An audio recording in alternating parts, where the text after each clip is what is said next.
అబద్ధమా? రే రఘు ఇట్రా.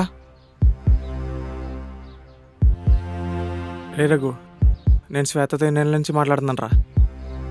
కరెక్ట్గా తెలియదురా, 3 years అనుకుంటా. చూసావా, 3 ఏళ్ళ నుంచి. అయినా నాకేంటి, నీకు నచ్చినట్టు నువ్వు నీ లైఫ్ చూస్ చేసుకుని వెళ్ళిపోయావు.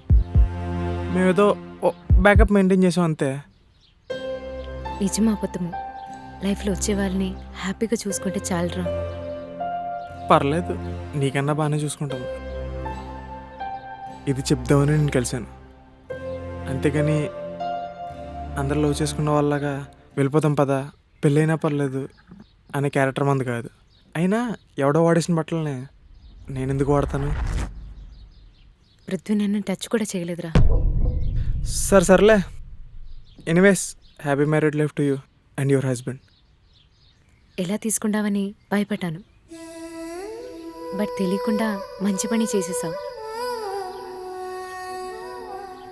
ఇప్పుడు గుండెల భారం దిగిపోయింది. ఇంకా మోయినక్కర్లేదులే. నీ దారి నీది, నా దారి నాది. Thank you for everything Gagan. వెళ్ళు, వెళ్ళి మీ ఆయన వెయిట్ చేస్తున్నాడు. Good bye.